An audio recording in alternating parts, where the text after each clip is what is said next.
So, Ollie, a high-stakes election, what's the turnout actually looking like?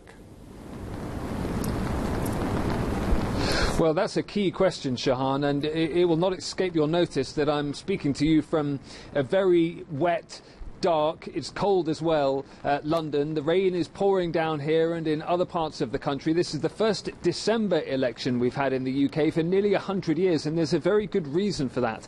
Normally elections are held in the summer when the weather is a bit more favourable, so that people are inclined to get out there and vote. So we don't yet know how this weather will affect the turnout. We don't yet know, of course, if the turnout is affected, how that will play out in regards to whether it helps or hinders either of the two main parties. So just a few of the unknowns sort of feeding into what was already going to be a very unpredictable election anyway here in the UK.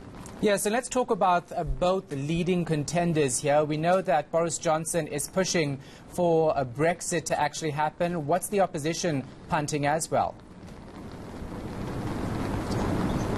That's right. Jeremy Corbyn and the Labour Party's position on Brexit is that they will go back to the European Union, renegotiate a new Brexit deal, and then put that Brexit deal, along with the option to remain in the European Union, back to the British people in a second Brexit referendum. Now, that has led to some critics of the Labour Party saying that their position on Brexit is not entirely clear, not very simple. They would dispute that, of course. The other criticism that Jeremy Corbyn has had levelled at him during this campaign is that he will not say at this point, in that second Brexit referendum, which side he would campaign on. In fact, he insists he would remain neutral in any such referendum campaign. The Conservatives insist that they will get Brexit done on January the 31st if they are delivered of a majority in the UK Parliament. Their critics will say that is not getting Brexit done at all. That gets you into a transition period and into trade talks with the European Union, which could drag on for years. So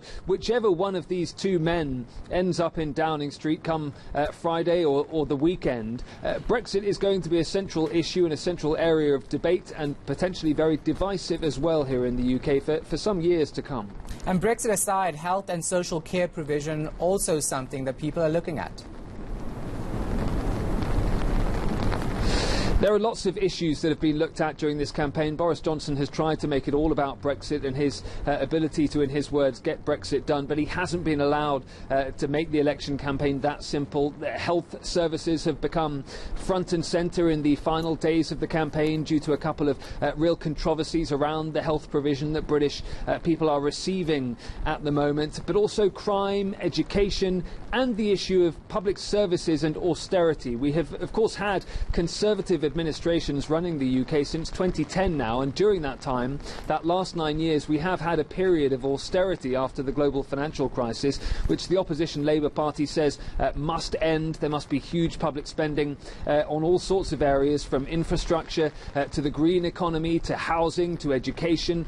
The Conservatives have tried to avoid those being issues that have been talked about much during the election campaign, but they of course have been, and they are saying that they will also end this period of austerity and up public spending on a lot of those areas, even if not by as much as the opposition Labour Party. So certainly the end to austerity, whichever of these two parties ends up in government, is coming down the tracks for the British population. All right, we're going to leave it right there. Live in London, our UK correspondent, Ollie Barrett.